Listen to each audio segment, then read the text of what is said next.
So we are continuing our discussion from previous class. The bend velocity is basically is obtained from the slope of EK diagram, right? And we have already realized that group velocity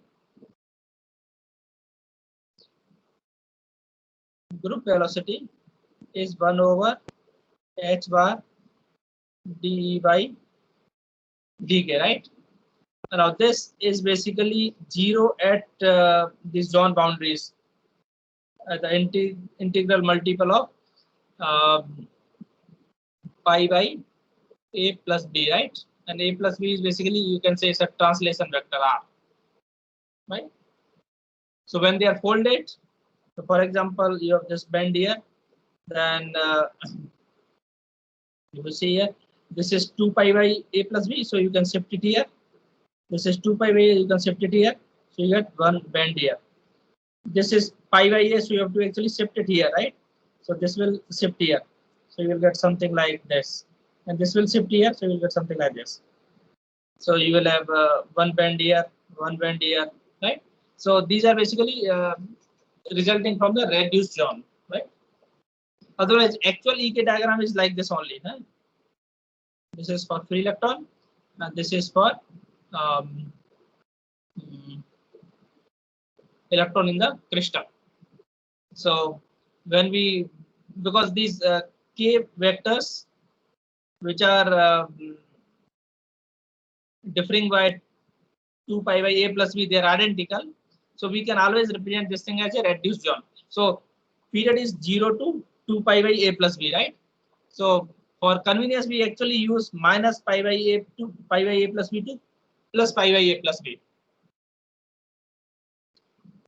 And if you look at d by dk, this is the slope of EK diagram. Now, for example, if you consider this free electron, right? What is happening to the slope? Slope is 0 here, so the velocity is 0. Slope is high here, slope is even higher here, right? So as you move away, your slope is increasing for free electron, right? Now you see here at these boundaries here, again the slope is 0, right? At the integer multiple of pi by a plus b. So again the velocities are 0 here. And if you see here, this is positive, so velocity is positive. This is negative, so velocity is negative, right? Again, this is apparent because of zone folding, right? So this velocity concept is clear. Any questions so far? Yes. Okay, then we will move to another important concept called effective mass. So if you see this picture on right side actually shows the typical bend structure, right? So typical bend structure is not always parabolic, but what we do at the bottom of these bends or the top of bends curving down, we can approximate these curves as parabolic, right? So this is an approximation. Now, why this approximation is valid or makes sense? Because when electrons fill these orbitals, these energy bands, they usually occupy this bottom of the band. Look, somewhat went wrong.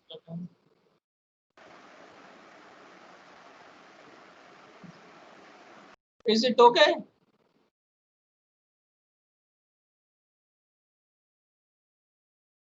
I was connected or I was disconnected? Connected. Connected, eh? So I was hearing some call here. I don't know how come.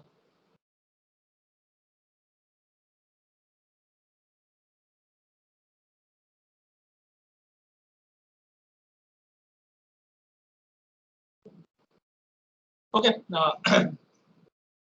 So this is basically parabolic approximation at the bottom of the band or the top of the band curving down. They would name basically the band which is curving up, we call it conduction band. And the band which is curving down, we call it valence band. Now, we can recall that group velocity is 1 by h bar d by dk, right? And the momentum of electron is p equal to h bar k, right? So, if the electron in the crystal, it experiences a force, right? So, what will be the corresponding behavior of the electron in crystal? How it will be different from the free electron? So, you can always write force is equal to dp by dt, right? Force is equal to dp by dt, and p is h bar k. So you can write force as h bar dk by dt, right? And force by mass is dv by dt. So this v is a group velocity. So dv by dt you can get from here. Now there is no t here. So what we can do? We can use the mathematical technique. We can differentiate dv by dk and dk by dt. Right? Now dv by dk will be 1 by h bar d2e by dk square, right? And dk by dt is, from here you can get f by h bar. Now this is acceleration and this is equal to f by m. So when we compare it, we get 1 by m is equal to 1 by h bar square d2e by dk square. Now what is d2e by dk square? It is a curvature. So that means if you have a parabola like this, its mass is, let's say, m1. If your parabola like this, its mass is m2. So which is greater, m1 or m2?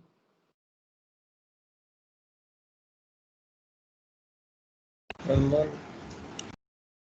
Which will be greater, m1 or m2? M1. Huh? M1. So there are two parabolas, right? One is sharp parabola, M2. m2, right? Why? You can write the Because here equation of parabola h bar k square by 2m, right? So if it is mass is more, see, you start from 0 here, right? For same k, if mass is more, e will be less, right? You can see here. So this one has less curvature. Or d2e by dk square is h bar square k square by 2m. So d2 by dk square will be h square by m, right? So if m is less, derivative is, double derivative is more, right? So sharp curvature. So for smaller m, we will have sharp curvature. For larger m, we will have not so sharp curvature, right? It will be more broad. Now, let's say your wave function, this EK diagram is like this. What will be the mass? M3. What will be M3? It's a flat line. So E is constant with K. So there is no variation with respect to K. What will be the mass? infinite. Infinite. Very good. So mass will be infinite. Now, if it is curving down, what will be the mass? Negative. If a parabola is curving down, what will be the double derivative? Negative. How do you obtain the face of the parabola?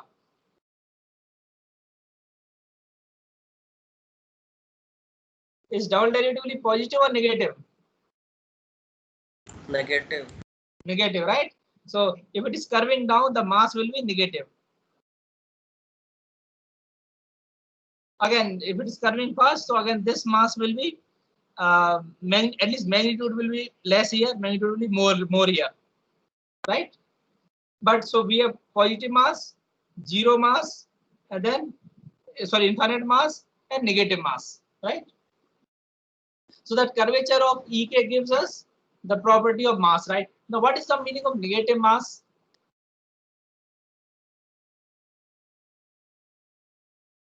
Negative mass means if we apply a force, right? And force equal to mass times acceleration. So if force is in direction, let's say x, if mass is negative, then acceleration will be in direction of minus x, right? So why electron will behave like this? You can see here. If it is curving down, then as the k vector is increasing, energy is decreasing. Right? So here basically what we write, energy as let's say this point is EV. So energy is EV minus h bar square k square by 2m. Right? So we have taken this m negative sign of the m outside. Right? So we write it h bar square k square 2m. Now this m is this m is actually positive because we have taken this negative sign outside. Sir, but how can mass be negative? That's interesting question. How can mass be negative?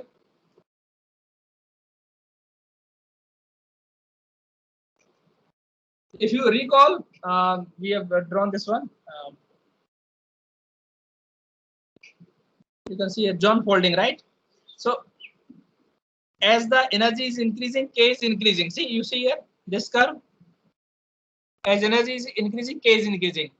But due to the John folding, what is happening? This guy shift here, right? So here it appears that as k is increasing, energy is decreasing. You see here when this guy folds here, right?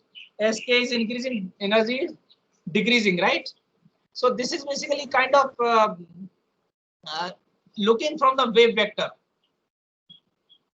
It is a view from the wave vector.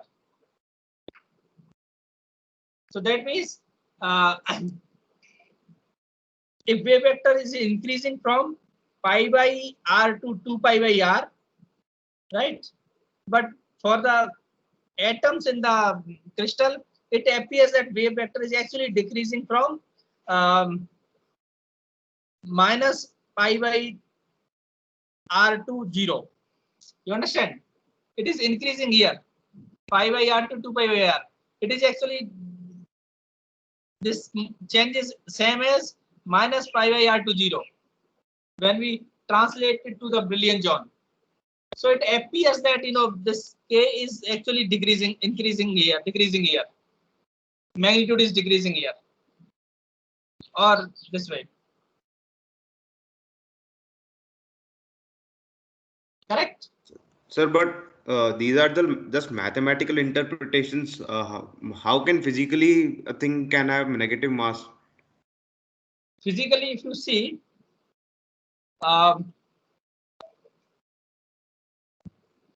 it is actually a mathematical representation of physical thing. See, let's say there is a wave vector pi by, I'm writing r equal to a plus b, right? You give energy to it, what will happen? It will increase, right? Let's say it will become pi by r plus some delta, right? Now when the crystal looks at this wave function, what it will look? For pi by r, it will look as plus pi by r minus pi by r will be same. Pi by r plus delta, it will look at minus pi by r plus delta, right? Or pi by r minus delta, because they are basically same. As far as potential distribution seen by these electrons, that's what we discussed, right? For wave vector outside the Brillouin zone, the potential seen by these electrons is same as corresponding wave vector inside the Brillouin zone. So for let's say 0 to pi by r, wave vector increases. Pi by r to 2 pi by r, wave vector increases, but corresponding wave vector here is decreasing. Then 2 pi by r to 3 pi by r, it is increasing, and this is increasing here also. So you understand? So for 0 to pi by r is increasing, pi by r to 2 pi by r decreasing, then 2 pi by r to 3 pi by r again increasing. So it's basically periodic cycle is taking place. Is it clear? Yes, sir. Okay. Or additionally, you can see basically it is basically atoms in the crystal, they are at discrete positions. right? So potentials are at discrete point. So particular wave vector and wave vector plus integer multiple of 2 pi by r, they actually see the same potential. Is like sampling, right? They see the same potential. So for as far as crystal is concerned, it doesn't discriminate between the two wave vectors. So as the wave vector is increasing inside the brilliant zone due to the sampling, sampling type of situation, it appears to decrease. Okay. So by this possibility, we have both positive mass, negative mass, infinite mass, right? What will be zero mass? Zero mass will be just vertical line, right? No opening, right? So that is usually not found, but all these positive, negative, infinite mass are actually found. Now, infinite mass will correspond to a situation where now if a particle has infinite mass, now will that particle move? Particle with infinite mass, will it move? So it can move No, with sir. constant velocity. Huh? It can move with constant velocity. It can move with constant velocity. So if there is initial velocity is 0, now can it move? No. Sir, it can move in other frames. It can move in Other frame of reference. other reference. No, we are talking on this particular reference. So if a particle has infinite mass, then its acceleration will actually be 0, right? So that means this kind of EK diagram where there's a flat line, it will correspond to a band where particle don't move, right? That means particles are confined. So this is called basically like an impurity level, right? So in that band they cannot move. If they acquire energy and they change the band, then they can move. But in that particular band they cannot move. So they are basically localized carriers. Right? Okay. Now just to remind you that these properties, effective mass and group velocity, they are important near the top of the valence band and the bottom of the conduction band. Now I'm just repeating it, that bands which are curving up, they are called conduction band. Bands which are curving down, they are called valence band. Now here is basically one cartoon again, which shows this is curving up, positive mass, little less, then flat, infinite mass, it's negative mass, right? So this basically effective mass, it parameterizes the difficulty faced by the electron in running through the potential. Right. So again, this is exercise for you. You can try plotting E is equal to h bar k square by 2m for positive, negative, 0, infinite value of m. Right. You will actually be able to reproduce this kind of curve.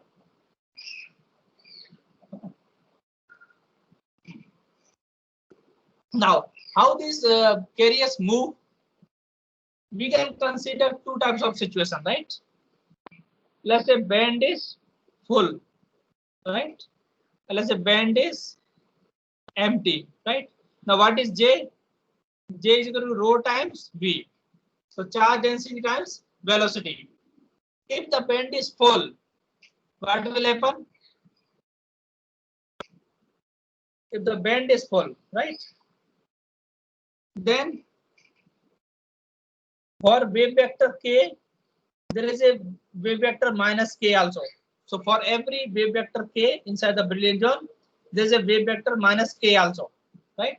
So they will actually have the velocity, or we can say phase velocity. Phase velocity is h bar k over m, right? So this individual velocity of each particle, they are basically cancelling out each other, right? So for each particle with k vector, we have another particle with minus k vector. So overall, their velocity is will add up, and you will get zero current. Right? So if the band is totally full, you can compare this situation to a, a jar of water which is full. So when you rotate the jar of water, what do you get? You will not observe any net movement of the charge or net movement of water, right? So there is no current, right? So that is what is happening in a full band. And empty band, of course, there are no carriers, so current cannot flow anyway. So both filled and empty bands, they do not carry a current, right? Now here we are considering a one-dimensional situation. So rho is basically Q by L. So charge per unit length, you can say. Okay. Now if there is a band which is partially filled or partially empty, so for partially filled band, again you can write rho times V, so Q by L times Vi. So only the particle which are there, they will take part, right? For empty bands, let's say this band is full, only one electron is taken out, right? So you can write that current will be Q by L times all Vi, right? Now if one particle is taken out, then that current we have to remove, right? So only the empty part we have to write. And then now this empty part is basically, if you see here, let's say this is a crystal, right? And this electron here goes to right. Now we have taken away this electron, right? And corresponding some other electron, let's say you have blue electron. This is blue electron, right?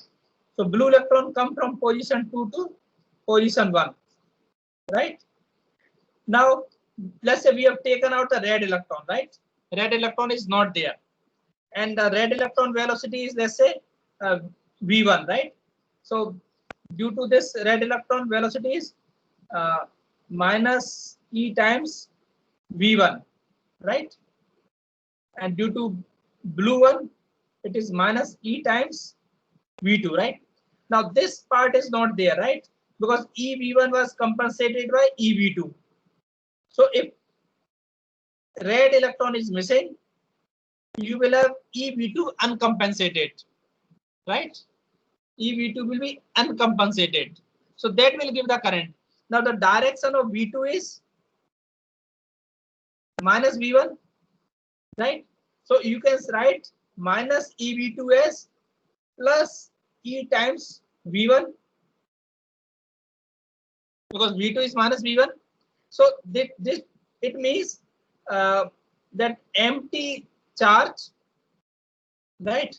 Empty charge is moving with velocity V, is carrying a current EV1, right?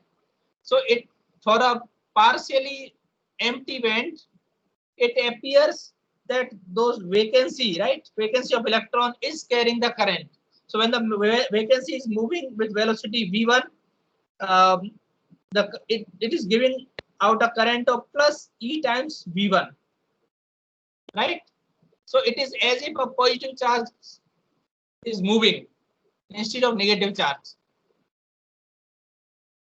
Or you can understand in another way. Now this band is curving down. So this band has negative mass, right? So we have negative charge and negative mass. And equivalent situation will be a positive charge with positive mass. So holes are basically representation of vacancy in this empty valence band, where you can write this hole as positive charge with positive mass. Correct? Any question? So what is L here? So L is basically, we are considering 1D case. So this is length. So charge per unit length, you can say, because J is rho times V. So for 2D, it will become L become area. For 3D, it will become volume, right? So this is a charge density, Okay. because J is a current density. If I add I instead of j, then it will be just q times v. Sir, can you repeat this part, please? Okay. You consider a red electron and blue electron. Red electron moves from position 1 to position 2. Blue electron moves from position 2 to position 1. So that means current due to red electron is minus E times V1. Current due to blue electron is minus E times V2. Now we have taken out the red electron. So red electron is not compensated. That means minus E times V2 is the charge movement, which is not compensated. Now V2 is minus V1. So minus EV2 can be written as E times V1. So due to this empty charge here, the red electron, we are having current E times V1. Now E is the charge and V1 is the velocity of this empty space, right? Or hole, we can say.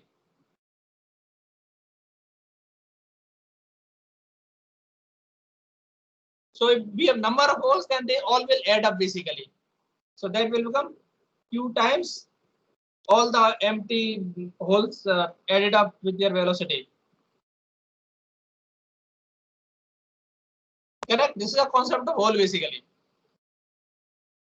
So electron in the conduction band, they have positive mass. Electron in the valence band, they have negative mass.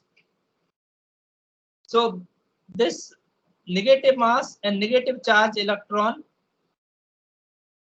can be replaced by a empty space with positive charge and positive mass. And that is a concept of hole.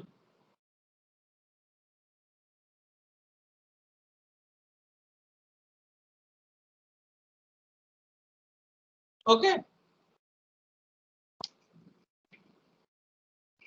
This is clear. So we have discussed three concepts, right? Group velocity, effective mass, and the concept of hole, right? In the bands which are curving down.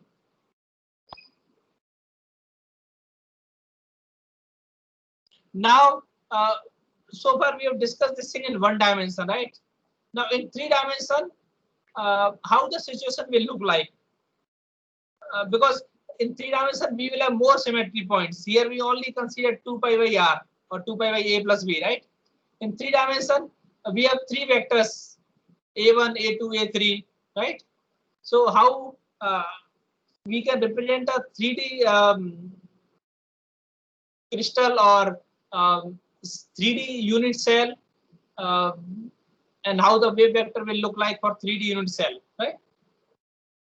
So as you can recall, if the dimension in real lattice is A or R, in reciprocal lattice it is 2 pi by R, right? So this is basically very much like a Fourier transform, right? So for example, your periodic potential A here, right? Then we said that this Brillouin zone is from minus pi by A to plus pi by A, right? Or 0 to 2 pi by A. Basically, periodicity is 2 pi by A, right? So this is basically your real lattice, and this is reciprocal space or called K lattice. Now this is for 1D. In 3D, let's say A1, A2, A3 are the lattice vectors. So corresponding reciprocal space vectors can be obtained by this expression. So A2 cross A3 will give B1. A3 cross A1 will give B2. A1 cross A2 give B3. This is of course divided by the volume of the cell. A3 dot A1 cross A2. So these three are actually equivalent. A1 dot A2 cross A3 is same as A2 dot A3 cross A1 is same as A3 dot A1 cross A2.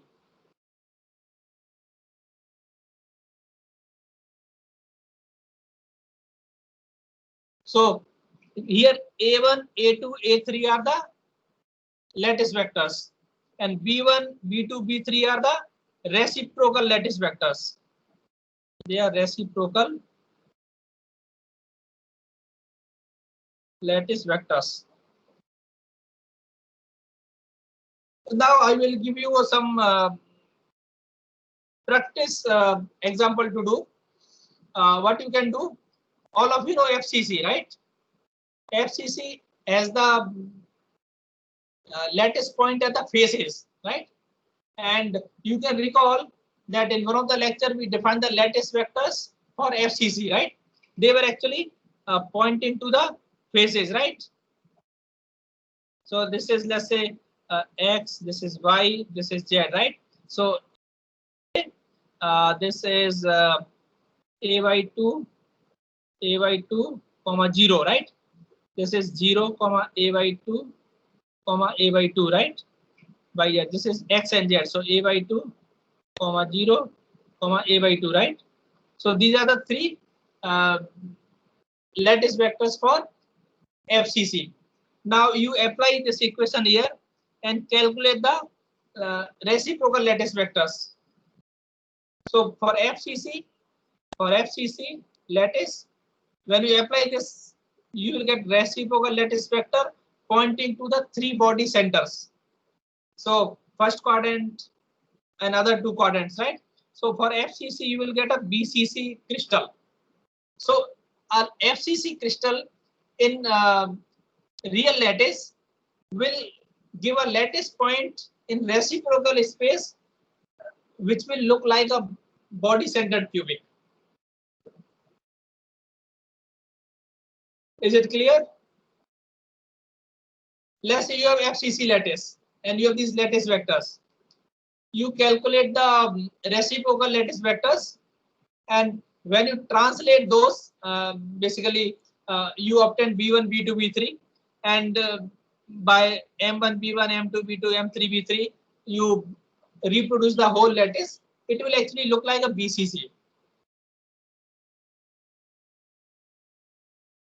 So this one you try and calculate these wave vectors, right? So for FCC lattice, because our silicon, germanium, gallium arsenide, they all have FCC lattice, right? So their reciprocal space will look like a BCC lattice, right? And then in reciprocal space, we can calculate the Wigner seed cell, right? Can you recall how do we calculate the Wigner seed cell? What we do? So for FCC, what will happen? You will have these corners, right? And then you will have another atom in the center, right? So we can, let's say, use red here. So there's another atom here, lattice point here. So that will be BCC, right? So these red will look like BCC, right? Now, how the Wigner seed cell is calculated? What you do? You connect these two nearest lattice atom and draw a perpendicular bisector. Then here also you draw a perpendicular bisector. Now this is basically you will have another body here. So perpendicular bisector will be at the face here, right? Right. So your brilliant zone or Wigner seed cell will look something like this, right? So here you see this hexagon is basically is a plane perpendicular to line joining the center and the corner, right? So what is the length joining the center and the corner? And by the way, you will also find out that if the lattice constant is A here, in reciprocal space, it will be 4 pi by A. So distance from center or body center to the face will be 2 pi by A. So for X vector, so this is called gamma, right? Gamma is basically the center lattice point, right? Or it's called 0, 0, 0. So 0, 0, 0 K vector, right? And this X is, you can say 1, 0, 0, or because this is Y, so you can write 0, 1, 0, right? Now what is the distance? It will be 2 pi by a, right? So your x will be, the coordinates will be 0, 2 pi by a, comma 0, right? Because y and z they are 0, only x direction is there, it is 2 pi by a. Similarly for L is along the diagonal, right? So diagonal length is 2 pi by a times root 3, and half of that is root 3 by 2, right? So that is 0.872 pi by a, right? Or you can say root 3 pi by a, right? So for L,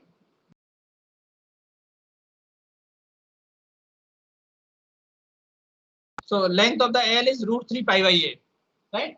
So now this root 3 pi by a is along the diagonal, right? So if you take the component x, y, z component, you will get pi by a, pi by a, pi by a, right? And the length will be root 3 pi by a. Similarly, so this W is basically is the intersection of the plane with the plane at the face and plane at the this along the diagonal, right? So plane intersecting the diagonal and plane intersecting the face, they are meeting here at W. So W is basically, again, x is 2 pi by a, and y is, this is again pi by a, and there is no movement along perpendicular direction, right? So 2 pi by a and pi by a. So here you see W is 2 pi by a and pi by a.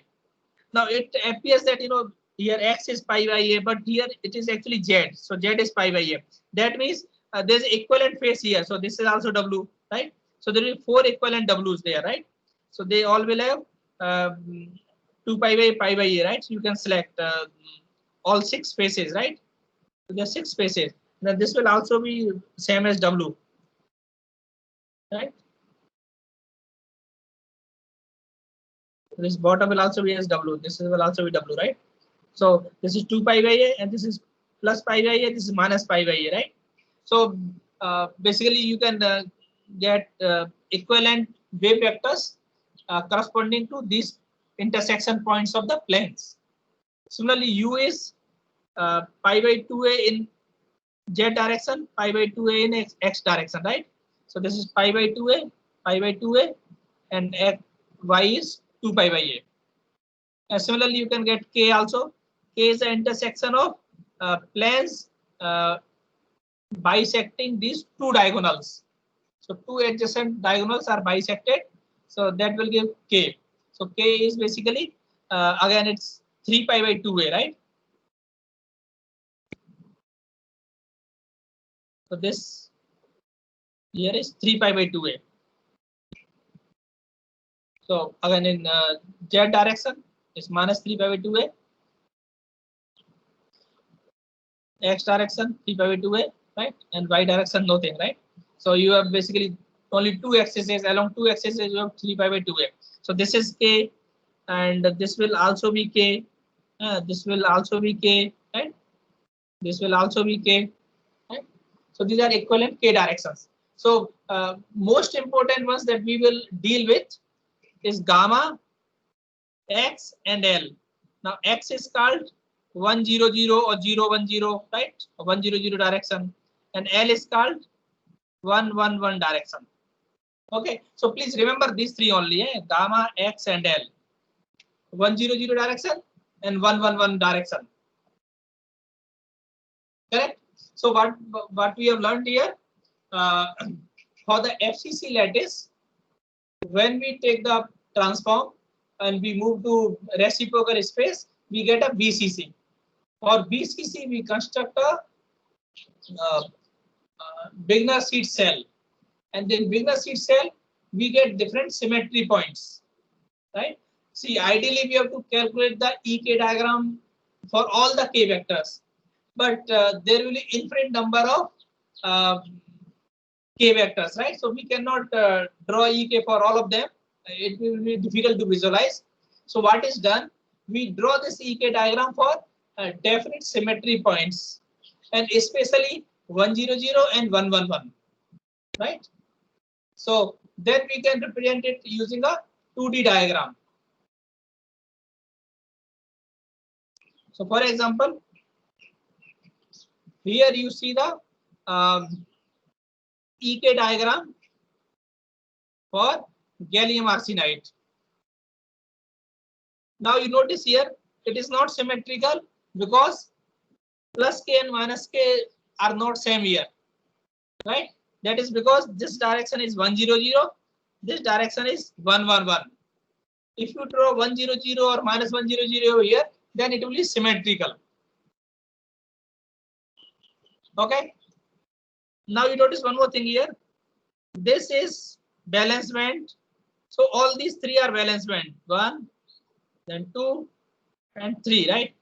Now 1 is basically has bigger curvature. So this is called heavy hole. Second is less curvature, it's called light hole. And this has another name called split off. Now there is a curvature, this curving up, right? This is called conduction band. Now you notice here, now same curve is curving up here, it is curving down here, right? So it is basically, if you look at particular position, right? The same curve may be part of the conduction band, may be part of the valence band. But what is important here is the Fermi level. Now Fermi level is the energy level up to which these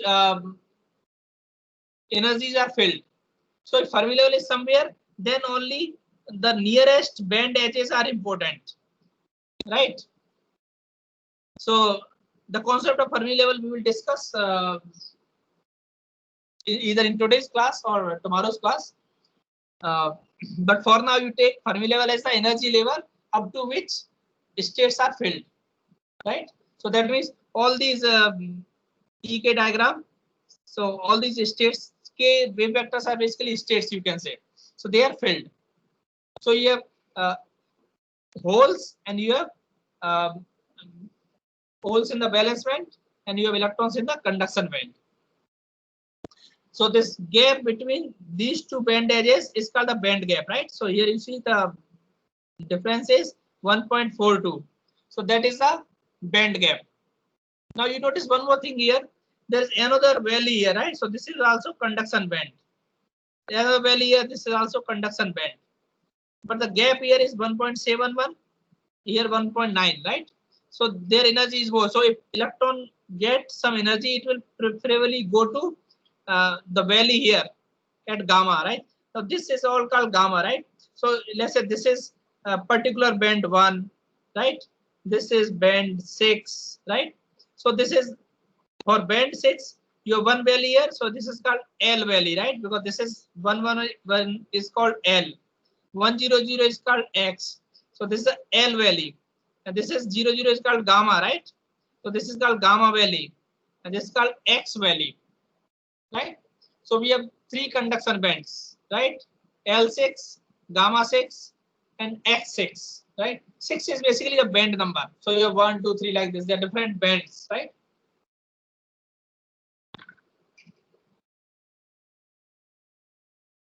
So another thing you can notice here, because the conduction band, the minimum of the conduction band and the maximum of the valence band, they are exactly at the same wave vector gamma, right? So that means such materials are called direct band gap. So this is a concept of direct band gap. So direct band gap materials are those in which bottom of the lowest lying conduction band and the top of the valence band, they have the same wave vector.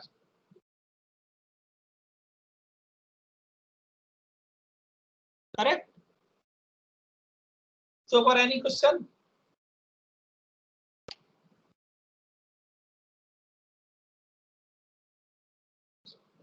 Okay, these holes correspond to empty state are concave down. Correct. Sir, what is the use of reciprocal lattice? So that's what we are discussing now.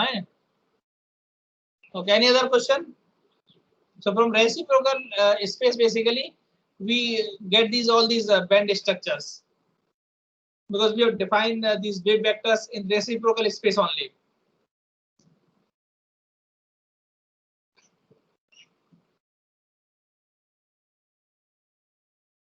So no question? Okay. Then we can look at other band structures. For these are the band structure for germanium and silicon. So again, heavy hole, light hole. Okay, this is heavy hole. We see only two bands here. What does it mean? In case of silicon, we are seeing two bands here only, right? So this is heavy hole, and this will be split off basically. So that means heavy hole and light hole, they are basically coinciding. So they have similar, exactly similar mass, right? So this will be split off. Now the difference between split off and light hole, heavy hole is that light hole and heavy hole, they have the same energy at the upper edge. So very simple. There may be very minute difference here. And split off has some energy gap here. So this will be split off, and this will be light hole. So this is, sorry, heavy hole. This is, and this is light hole, and this will be split off. Split off is not shown here. That means, okay. For gallium nitride is shown here, right? So heavy hole, light hole, split off. For germanium, heavy hole, light hole, and split off. So if you want to identify split off, there will be a gap here, energy gap here, right? Generally, heavy hole and light hole have same energy EB at their top of the band. Now look at the conduction bands. In case of germanium, the lowest lying conduction band is at L, right? So this L value is the lowest lying, right? So the maximum of the valence band appears at gamma, and the minimum of the conduction band appears at L, right? So this will be a indirect band gap. Similarly, in case of silicon, minima appears at along the X, is not exactly at the X, but slightly before the X. And the maximum appears at gamma, right? So this will also be a indirect band gap. In case of gallium arsenide, both valence band minima and the conduction band maxima, they appear at the gamma value only. So they are called direct band gap, right? Now it is important to know how many such values are there. For example, in case of silicon, right, the value appears at the X, right? So in case of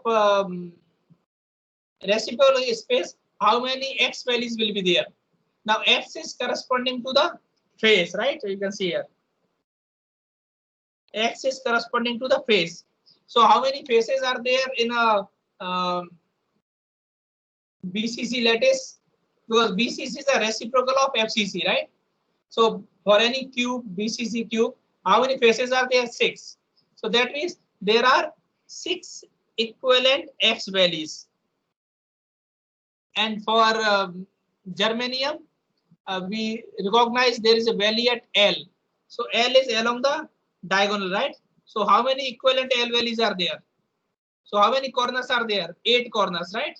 So there will be 8 L values. So you can see here, germanium has 8 L values and silicon has 6 X values, right? So when you are going to count the number of states or number of carriers, or when you calculate effective mass, so that effective mass we obtained a double derivative of d2e by dk square. That was for particular band. So when you have to calculate for all these 6 or 8 equivalent values, you will have to add them together, right, in a certain fashion to calculate the actual effective mass of the carriers, right? So they will come into, number of values will come into the picture when we will calculate the density of states, right, or density of state effective mass or conduction and effective mass, so they will come into the picture. Right now it is clear. So we have discussed the band structure of three materials: germanium, silicon, and gallium arsenide. Germanium and silicon are indirect band gap because their bottom of the conduction band appears at L value and X value respectively. In case of gallium arsenide, their bottom of the conduction band appears at the same position as the top of the valence band called gamma valley, and therefore this is direct band gap semiconductor.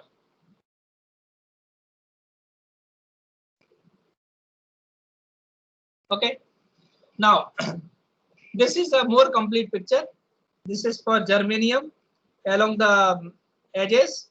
This is for silicon along the faces, and this is for gallium arsenide at the middle, right, or gamma valley. Now what we said effective mass is 1 over m is 1 over h bar square del 2 E by del k square, right?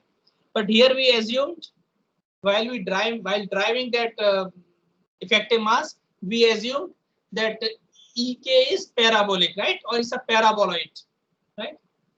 Now it is possible that if you look at the parabola, right, in x direction it may have certain curvature, in y direction it may have another curvature, right? So when you rotate it, right, so in x direction curvature is let's say more, in y direction curvature is less, right? So they may have different curvature. So this is along x direction and this is along y direction, right? That means its mass along x direction and y direction will be different, right?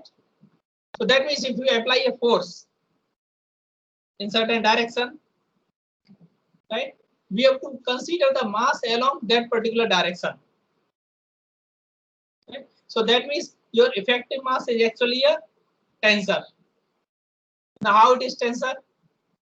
The force is equal to m times acceleration, right? So acceleration is dv by dt, right? So let's say you apply a force in x direction, right? Let's say we are applying a force in x direction, right? Now that electron may be accelerated along x direction, right? So if electron is accelerated along x direction, then force will be mass times acceleration, and mass will be, we call it mxx, and mxx will be 1 by h bar square d2e by dkx square, correct?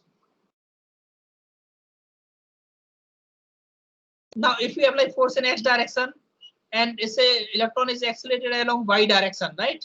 How it is possible?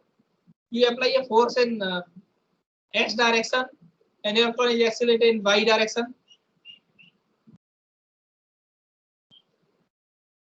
This happens in a constraint situation. When there is a constraint, then actually, particle can move in direction which is not along the force. For example, you have some plank here, right? So let's say you can recall a situation, wooden plank here, right? And you have a mass on that plank.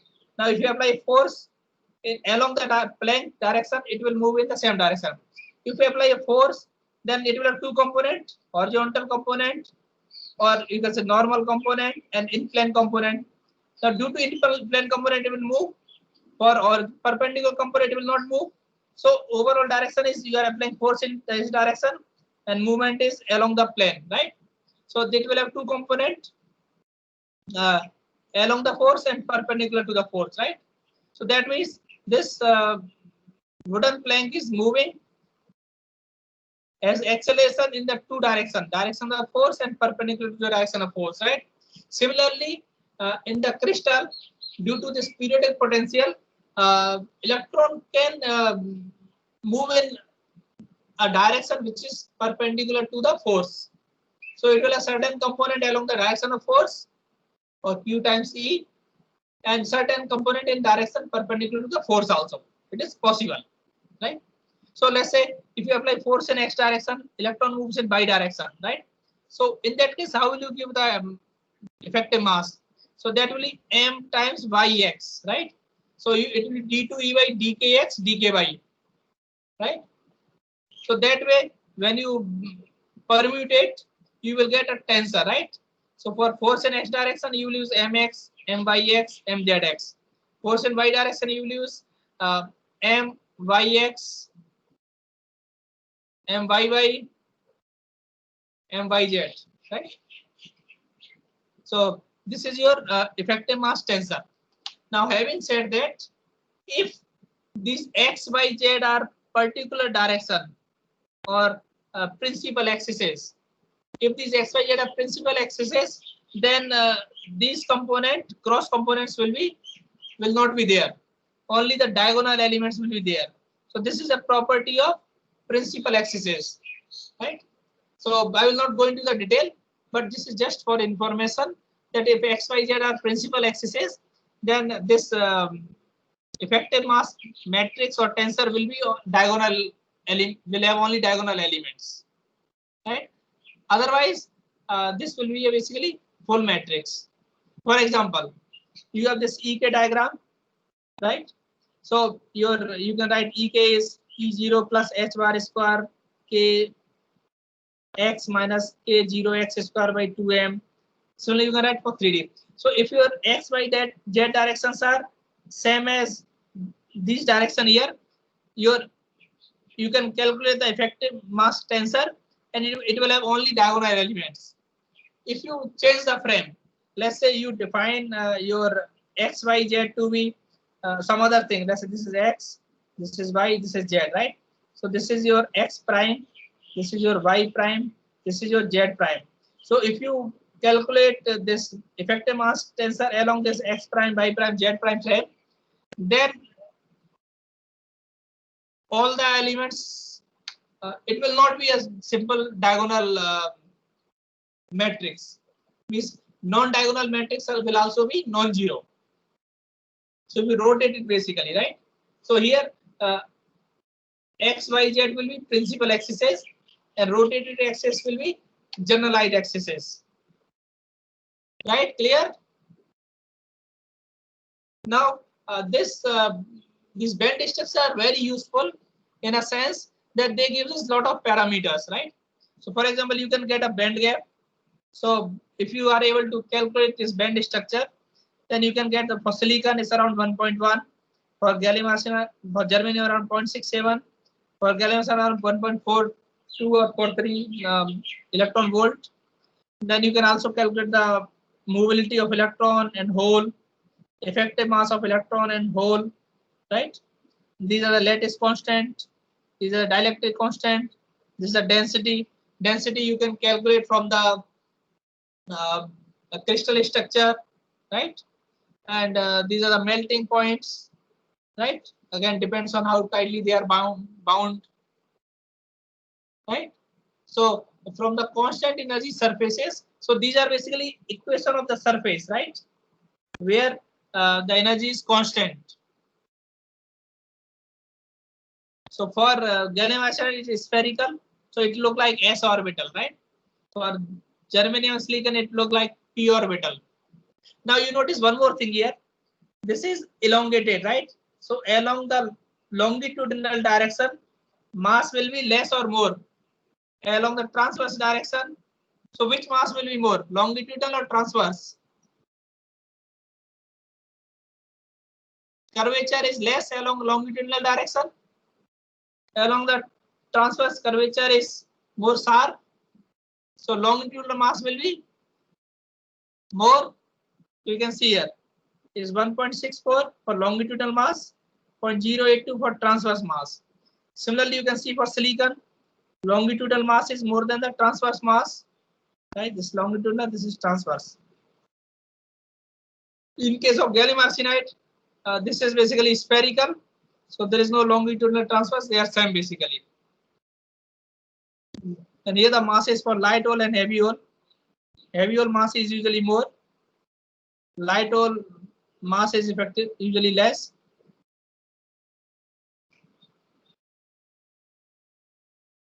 Okay. Now let us visualize more how these values look like. So for example, for germanium, these minima of the bands are along the L, but they are at the exactly at the L boundary, right? So that means this value will be shared by neighboring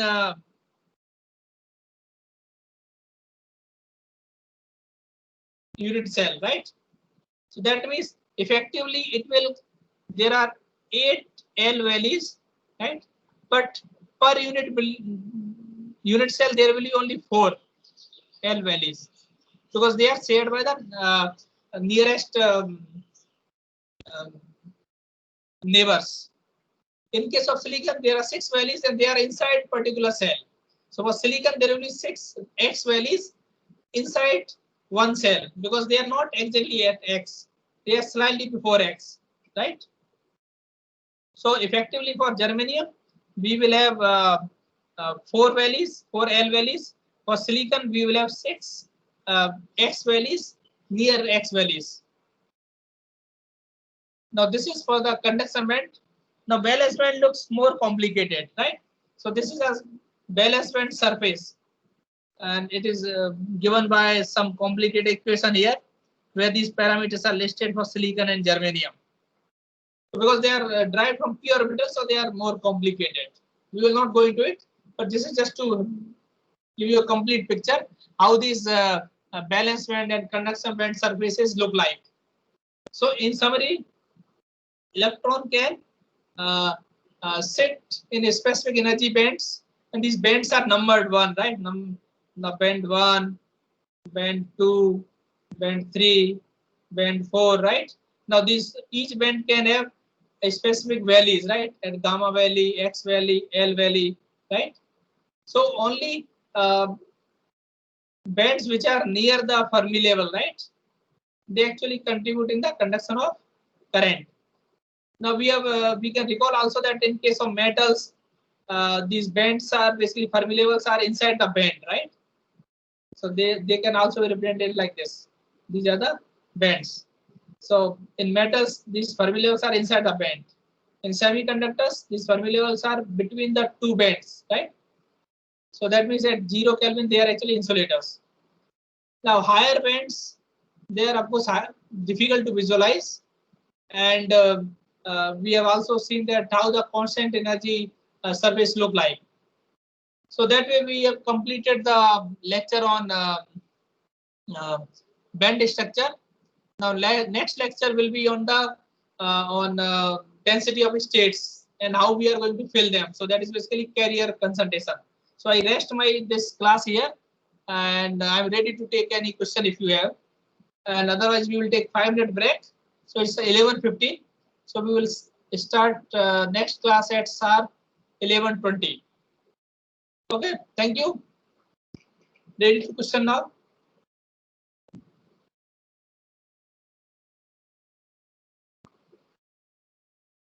Any question?